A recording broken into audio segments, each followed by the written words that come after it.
I feel blessed to be here, a part of the top 24. It's true, my mother was right this time that I guess I can sing and that I can make it on The Voice. So very humbled and gracious to be here with everyone on the team. Yeah, Blake is a really genuine guy. In all seriousness, behind the cameras, off the cameras, he's just really truthful what he says. And he's kind of a man of select words, and you kind of have to read what he's saying. So if you ask him a direct question, he'll give you a direct answer back. So it's been like working with an uncle, at least with me.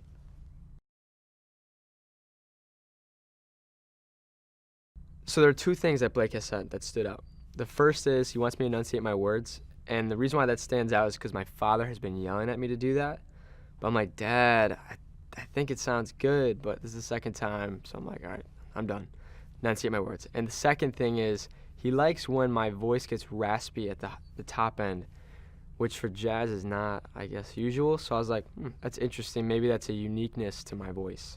So I've been doing that. I've been hitting really high notes and kind of scraping the Tony Bennett out of my voice. For the live shows, I really want to show that there's a different side to me, and it's actually where I want to go in the next couple of years with the Roaring Twenties, and I want to do a hip-hop jazz fusion. So think of like a Drake Sinatra. So I want to go down that avenue. Unlike most people, I actually get the reverse. I love public speaking, I love singing, so when I get in front of an audience, I actually have to contain myself because I get really excited. So I'm super, super looking forward to being in front of such an audience.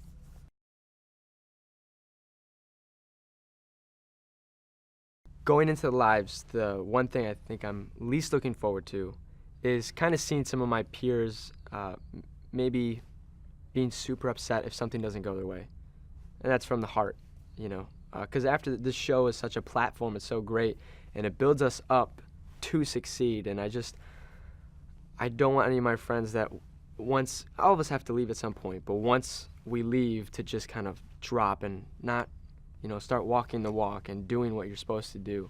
Because there is no handbook to become a star. You can't go to college, become a lawyer, retire in 40 years. It's like you have to figure it out.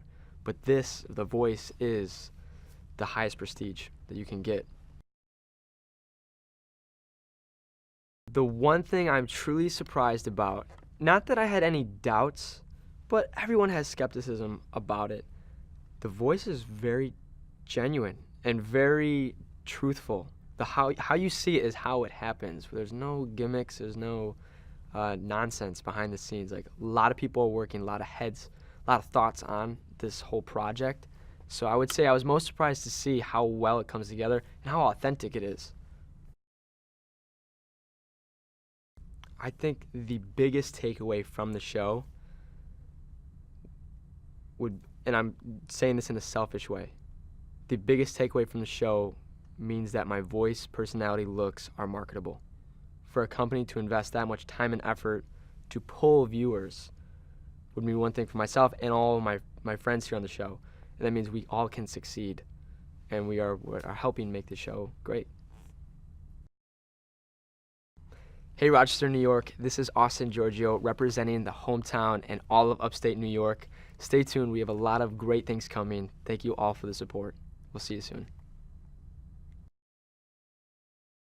Being a part of the top 24 is a blessing. You think about how many people auditioned from open call casting to them calling folk in, just all types of stuff that you have to factor in. And to be selected as top 24 is just truly a blessing. Up to this point, my journey with music has been kind of rocky in a sense. I wanted it really bad when I was younger, and things didn't quite work out like I wanted them to. But I kept going at it, whether they paid me a dime or whether this show existed, I'd still be doing music regardless. And I just kept working on my craft, and then this opportunity opened up, and it was just like, yeah, I gotta go for it. Like, it'd be a no-brainer. The knockout round was by far the most challenging and testing thing I've done musically to this point. Working with Adam he's phenomenal. He's a charge ahead guy who knows exactly what he wants and wants it right then and there. And sometimes that can be intimidating because you have to show up beyond prepared. But with Blake, from what I've seen, I haven't had a true chance to just work with him one-on-one. Blake has the same attitude, but his approach to it is different. It's the difference between basically the hare and the tortoise. Somebody that's going full speed ahead, and the tortoise who's taking his time, but when he gets there, man, it's like, yeah, he did that. I guess life lesson-wise, you have to take every situation like it's a Game 7. I'm a big basketball fan, and Game 7s and playoffs and championships are do or die. You can't sing like you have another chance tomorrow. You have to sing like this is it, and if I don't do this, I'll never have another opportunity, which technically kind of isn't true, but you want to treat every moment like that so you can capture it, so you can just fulfill, I guess, whatever hype that you've given yourself. And then from a vocal standpoint, Adam, from working with Adam, his big thing to me was just take my time and allow myself to tell the story, allow myself to I guess dwell in the moment. And I did that before, but he was like, nah, just even more, like relish in it, and so you can get that emotion. So, as far as strategy is concerned for the live playoffs, I think detailed picking and song choice. I think song choice is key. You pick the wrong song, it totally just basically just defers any and everything else. You could be an awesome artist, but because no one knows your song, it's like, I'd rather vote for the guy or the girl who did the song that my favorite. So whether it's a super popular song or not super popular song, you have to pick the right song in order to own it enough so that even if someone who does know it or doesn't know it looks at that song and goes, you know what, that guy did his thing.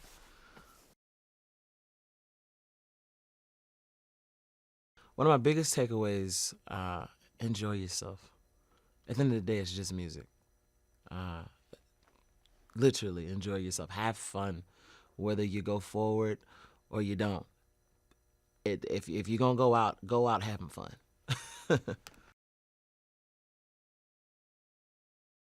I am completely excited and humbled to be here. Like, there really are no words. You think about where you could go, you think about what could happen, but to actually be present and be in the moment is super exciting. It's been fantastic. It's been fantastic working with Blake. I have enjoyed his little nuances, and what I'm finding is when he says something, you have to kind of interpret it, but if he says it, he means it. He's that guy who, if he says the sky is blue, it's exceptionally beautiful. Like, there's always a point to him talking, and I find that very refreshing, and I've enjoyed every minute I'm able to work with him. I feel like Blake is really, he can see beyond where you are. And again, that's a gift. It's a nod to why he wins. It's a nod to why he's so successful, is that he can see an artist and look past their vocal ability and see what it is that they need to do to be a stronger artist, to be a stronger person, to improve their stage presence. And with me, Blake really focused on my hesitancy to really step out on my own, which I didn't even think was a problem. So it's forced a lot of soul searching and a lot of crying and writing and looking at myself in the mirror, because who'd have thunk it? You know, I'm fabulous. I love being out there, but I am supportive. I'm stronger as a support system. And so he was like, listen, this is your time. You're either going to step up to the plate, Kyla, or you're not going to play ball. And I love it. Listen, check me on my stuff. Let's go. So it's been great. It's been absolutely wonderful. Our team is fantastic. Team Blake is the most random group of people ever put together, and we're all fantastic. But I think he looks past the music. He sees what we can become or what we're becoming. And I think that's why he's so good. He's so good at what he does. I want to creatively tell people a story. So my focus is really on the music and hopefully definitely partnering with Blake and finding the right material that will tell people my story. So from struggle to triumph, from heartache to pain, I want to tell a story. And it's important to me that every time I sing, whoever is listening feels whatever emotion. So that's really my strategy, is getting into some lyrics and feeling everything and bringing all that emotion back to the show.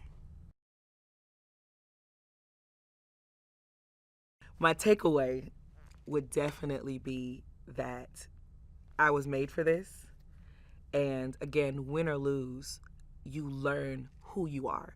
And because it's a part of my journey, I take all of the good, the bad, the anxiety, the tension, the rest, the overwhelm. I take all of that because it makes you who you're supposed to be. It's just another building block and another step on this fantastic journey that we're blessed to have. So if I don't take away anything, I am blessed to be present in this moment. And I'm so excited, and I'm so honored, and I'm so slightly stressed at the same time. It's all just, I'm in a glass cage of emotion. Like, it's just overwhelming, but it's so much fun. So listen, I could go on. This is the best, worst, awesome, amazing, terrifying experience of my life. Hey, this is Kyla Jade, and I just wanted to say, Kansas, I love you. I was born there, my family's there, I was raised there. I am here because of you. So thank you so much for growing me up. Thank you for your support. I appreciate it. I hope to do you proud. So make sure you watch The Voice, and I love you guys. Hey, Nashville, this is Kyla Jade. Now listen, I've been there for more than 10 years, so Nashville is home now. I just want to say I love you. I would not be here without Nashville. I have had every genre of music available to me, and it's been fantastic. And you can throw a rock and hit a singer or a songwriter, so I'm in the right place. Thank you for your support. Thank you for your love. I hope to do you proud. Being on Team Blake has been it's been a lot of fun. You know, there's 4 teams, and each team has its own little clique, if you will. You know, and some people are, you know, they're really loud, or some team is really obnoxious, or some team's a lot of fun. Our team is super dynamic. I just feel like we're probably one of the most mature teams out there. A lot of us are seasoned musicians, and we've been doing this for a very long time, which is very refreshing to be around like-minded people rather than, you know, a bunch of people who just started doing it and they're here, oh, this is my whole life, this is what, you know, I've quit everything to come do this. It's like, well, you probably shouldn't do that, but it's been a lot of fun. We're enjoying ourselves, and we're just looking forward to moving forward. Working with Blake has been fantastic. I mean, he's what is he, the sexiest man in the world? Is that what they've called him? Yeah. He's also just a really nice guy. You know, he's just a regular, one of the guys, man. If you need something, you can just talk to him. You know, he doesn't have that whole persona where don't come up to me because I'm so-and-so. He's just one of the guys. You can go up to him, talk to him about anything. He's helped me out with some of my approaches to songs and how I approach them singing-wise, and my volume. I have a big voice, and it's really loud, and I never really thought about as to why. And he said, you know, a lot of us back in the day, we had to sing in bars where it's really loud. And a PA system can only go so loud, so the louder it is in the bar, the louder you have to get into the microphone. And after doing that for, 10, 15 years, it just becomes ingrained in you. You don't know anything else just to be that loud. And so he's taught me to show me a walk, if you will. Slow it down, pull the reins back, and just ease into it. And that's helped me out immensely, and it's helped my voice out a lot with stamina, and so it's been great to be around Blake. Battle rounds, man. The battle rounds was that was probably my least favorite part in the beginning, because my battle partner was Caleb Lee, who's actually still with us, and when we did the blinds, and long before the blinds, he and I were roommates. We became really good friends. We talk on a regular basis, even when we're not here. With he's got kids and everything, and they call me Uncle Pryor. And when I found out that I was going up against him in the battles, it really sucked, because it was like, man, I don't want to sing against my best friend. I know it's going to happen eventually, but I was hoping that it wouldn't happen this way. But in the long run, it worked out perfectly, because I won and he got stolen. So it worked out perfect. It was a lot of fun. We had a great time. We both learned a lot about ourselves with the songs that we sang, and it was just all around a great experience. So the next stage of the competition is going to be lives. So now it gets tricky. It's a lot of strategy and all about the song that you pick, and you really need to know your voice, what you can and can't do, know your limitations, where you can go, where you can't go, and take with what you have and run with it, and do it 10,000%. Every day, every time. And do the best you can. That's all you can do. I don't think there's one thing in particular that I'm most looking forward to. Every day being here is, something to look forward to. I'm blessed that I get to stay another day. The fact that we get to come back and share all this again with our friends, it's going to be a lot of fun. So it's not one particular moment. It's just the entirety of the show, and the people and the cast and the crew and everybody. It's just a good clan to be around. It's a lot of fun. The feeling when I perform, it's euphoric. It's the greatest feeling that you can have. I think that goes for anybody that does what they love to do, whether it's, building houses or doing whatever it is that you do. If you love what you do, the feeling you have doing it is amazing. And when I get on stage and I go play, I've done it with 103-degree temperature, strep throat. It all goes, as soon as you start playing, everything goes away. You're not sick. You don't feel bad. Everything just, it's kind of like you're in this little, it's like you're in a little comfort bubble, Nothing can hurt you. You're in your own little place doing your own thing that you were put here to do. It's the greatest feeling on earth.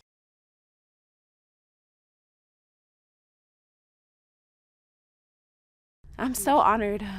I can't even tell you. It's so emotional for me because I haven't done this. This is my reintroduction to music, period. So for me to be in this number, to be in the top 24 is a really huge honor for me. So yeah, I'm grateful. I did the open call auditions in Austin. So the lines were wrapped around the building, and out of all of those people, I'm here. So it's surreal. One, excited to have gotten this far, and two, to continue to get to sing country music, which is a new genre for me. I kind of grew up singing gospel music, and so this is interesting and really natural transition for me. So I'm excited to get to continue to share country music and also my style and sort of, creating a lane where I feel that I fit and introducing that to people, and hopefully they'll like it. So I think I'm most looking forward to, getting a chance to continue sharing.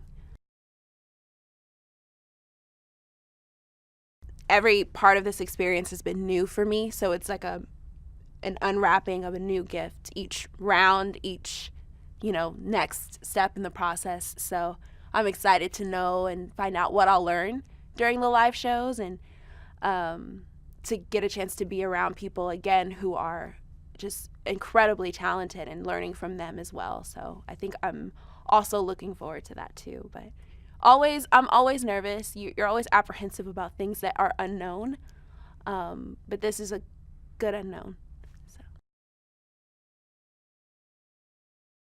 One thing I love about country music is its storytelling, and it's organic and raw. It's about life and, love and sort of all the things that we experience every day. So I just want to make sure that, I'm singing songs that tell stories and that talk about life and that, make people feel something. So far, so good. I say this every single time that I'm talking to someone, but I still can't believe that I'm here. I haven't sang in 3 years. This is the first time that I've been reintroduced to my voice. So I can't believe that, one, that I did the show in the first place, and two, that I made it this far. It's pretty remarkable. So I knew coming into the show that I wanted Blake as a coach if anybody were to turn around, especially because I sing country music. So I knew that he was my guy. I'm obviously grateful that he turned around. I chose him as my coach. I chose him because he's authentic and, he is genuine in every way, and he really allows his artists to be who they are, and he just kind of points them in a direction, or he makes his recommendations or his suggestions, and then he kind of lets you fly. And I love that about his approach. And so that's been my experience with him thus far. And he, loves the fact that I'm doing country, but he also likes that I'm more of a soulful, my singing style is more soulful, and he's embraced that and really given me good advice. And so, yeah, I love having him as a coach. Sometimes as a singer, we can be a little technical sometimes, kind of right on everything, and trying to be perfect. And his advice to me really is to sort of be imperfect and to sort of not be so on top of everything, whether it's technical or performance-wise, and sort of just to kind of be myself. And that's been my biggest obstacle, I guess, this early on. So it's good that he's telling me that now and really kind of giving me room to explore and be myself. I think that's kind of the best advice that he's given me. And also, I get extremely nervous before I get on stage every single time. And so his advice to me is to sort of find my calm place and my safe place and go there right before I go on. And that way it'll make for a better, delivery. As I've gone further in the show, obviously it's gotten a little bit easier for me, one, because I'm surrounded by, all of these other talented artists who make it feel like home for me, and two, I think when you focus on the message and you focus on the song, and that's more important than anything, then sort of the nerves kind of go away. And so I've learned that this far. Hey, it's Spencha Baker. Hi, San Antonio. And Bernie, actually, too. I love you guys. Thank you so much for your support. And I hope that you'll continue watching me. And thank you so much for all of your support. Love you guys. Dwindling number of people process has been crazy. It's been weird to see and also encouraging at the same time, because it started with 40,000 or however many came to the cattle call thing, and now as of yesterday we're down to 24, and just to get here in general to the blinds for it being 100 and something people was huge in itself. But now it's really starting to get weird now, because when it started with that many people, they're all strangers, and when strangers get eliminated, you're like, yes, more time for me. But when you become friends with people, when you're in 32 or 48 and now 24, you're actually surrounded by your friends, and we all believe in each other's abilities and each other's talent. So now when people go away, it's half a celebration that you're staying and half bummed that your friends aren't staying. So it's very weird, especially side stage, when you hear somebody not make it to a round and then a steal button doesn't get pressed. Part of you goes, all right, this one more steal left that maybe I can get if I don't win my battle or my knockout. But then immediately you're like, oh no, but that means so-and-so didn't get stolen. That means they're going home. So it's crazy. I haven't quite experienced that emotional back and forth before in anything. It's a very unique experience. Being on Blake's team has been a super great experience for me. I've been lucky enough to win my battles and my knockouts, so I've got to stay on Blake's team the whole time, which has been cool, because whether the coaches mean to or not, at first when there's more people, you can only be so involved with each person. You kind of scratch the surface level of each other. So when I first met Blake, it was like he knew who I was and what I did, but just very surface level. And then the next round went by and there's less people, and he was able to get a little more hands-on, a little more involved. And this past one is where it feels like there's more of a connection actually building between us, and he gets me and I kind of get him, and there's more of a trust that's building between us. And as much as I respected him coming into the show, I still might have been a little reluctant.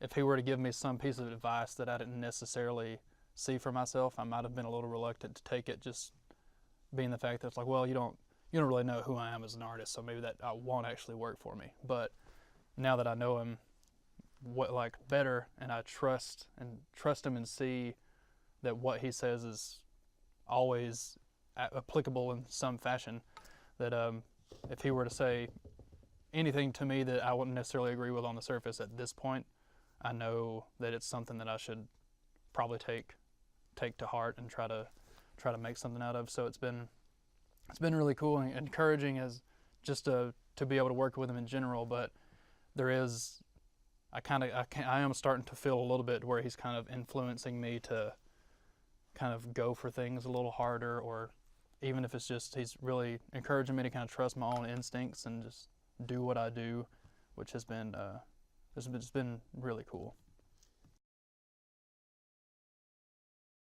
Next thing we're going into is the lives are starting, and it's a top 24, and yeah, it's a whole different situation now. I think, for one, the competition's getting more intense, because not necessarily that people who haven't made it to the 24 weren't as talented, because that's not true at all. Everybody is incredibly talented, but everybody that's left now has some sort of specific thing that they do. So there's not necessarily anybody that's doing what I do, but there's somebody that does something different than what I do, and they do it extremely well.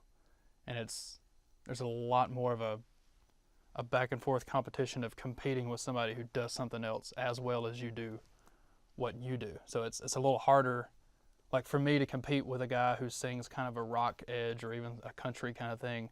I know how to compete against that, but I don't know how to compete against a girl who nails an Aretha Franklin song. You just have to kind of say, well, I do what I do, and I'm just going to do it and cross my fingers. So it's been it's going to get really squirrely from this point, and especially the live application of it is you don't get there's no chances of maybe a montage or a camera trick or an editing that makes you look a little better. If you trip over a mic cable, they can't cut to camera 2 because you tripped. If it's on camera, then it's on TV. So it's a little bit more pressure. the whole strategy aspect of the show, I think, is a huge deal, and maybe even a bigger deal than a lot of people even anticipated getting into the show. Luckily, I kind of did a lot of mental preparing before I got here and already kind of had a strategy in place that I was going to try to carry out, and most of which, it's getting a little more, again, kind of a little squirrely at this point because you only have so many tricks in your bag, and eventually you're going to pull all them out and there's no more tricks. So I'm getting to the end of the tricks, which means I'm really going to have to start putting the strategy of doing what I do into place. But even up until this point, I did my blind audition with One Headlight by the Wallflowers, which is a fantastic song, perfectly written song, not a big vocal song. So I got to say, like, I appreciate this kind of music, and on the surface I look pop rock, and I match this.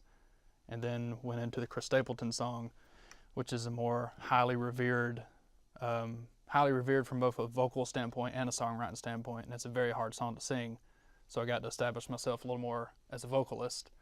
And then this last round for the knockouts, we got to choose, and I chose The Climb by Miley Cyrus, mainly because I knew everybody would kind of read it or see it on the screen and then go, wait, you just sung The Wallflowers and Chris Stapleton. You're not about to sing Miley Cyrus. So my plan of action is basically, with every song, somehow get that reaction. I'm not necessarily going to sing all these unexpected songs, but I don't want people to see a song and think, oh yeah, that's going to be cool. He makes sense for that. I'd rather them see it and go, that doesn't make any sense.